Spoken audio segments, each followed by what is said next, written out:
Hello and welcome back to Nifty 50 Photographers. Now today's video is all about saving you time when you're out and about shooting with your camera.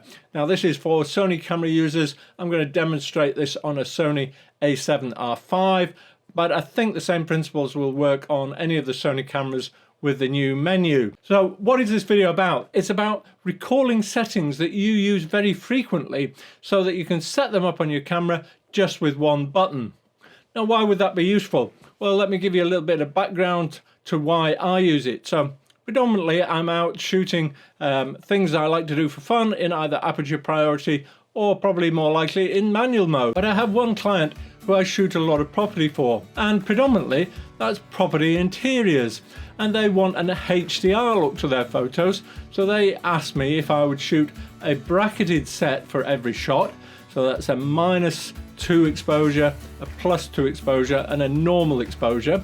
They want them shot at f8 with an ISO of 100.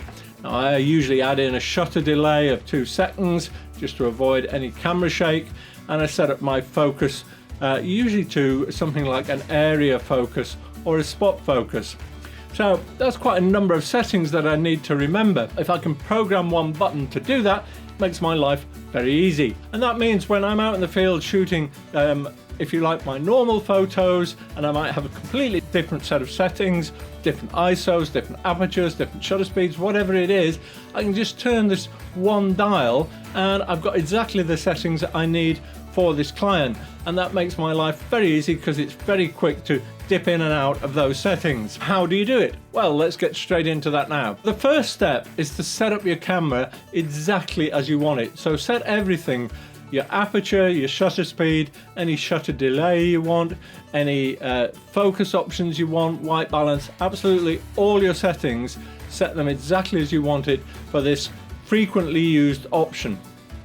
Then, next thing, go into the menu button. Once you've got the menus up, scroll down to the third menu. It's the shooting menu. It has a little camera icon on it. Now, you need to choose the fourth option, which is shooting mode.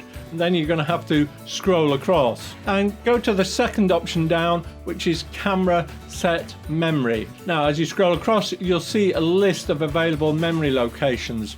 Now, 1, 2, and 3 are the ones I would recommend you use for your most frequently used options, because they're the ones that will be saved into the camera's memory.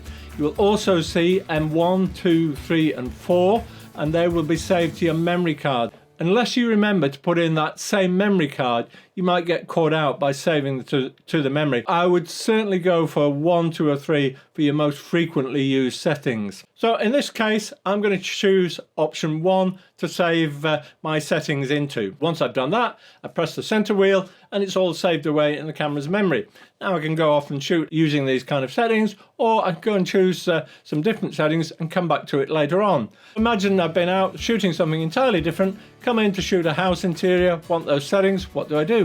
Simply turn this dial to number 1 and it brings up the screen showing me everything that I've got set. So you can see here I've got the bracketing, I've got the f8 aperture, ISO 100, and so on. So it's as simple as that to recall your settings. I found it a real time saver for me. It also takes away a lot of hassle. I don't have to remember that I've got everything set right. I can just go straight in and I know that I've got all the right values that the client has asked for. Now, as I mentioned, you've got 3 options for your most frequently used settings and an additional 4 that are saved to the memory card. Right, I hope you've managed to successfully set up your camera and got your favorite settings tucked away in there so you can quickly recall them. If you did find this video useful, and if you're looking for more tips about Sony cameras, then do subscribe to the channel and please like this video.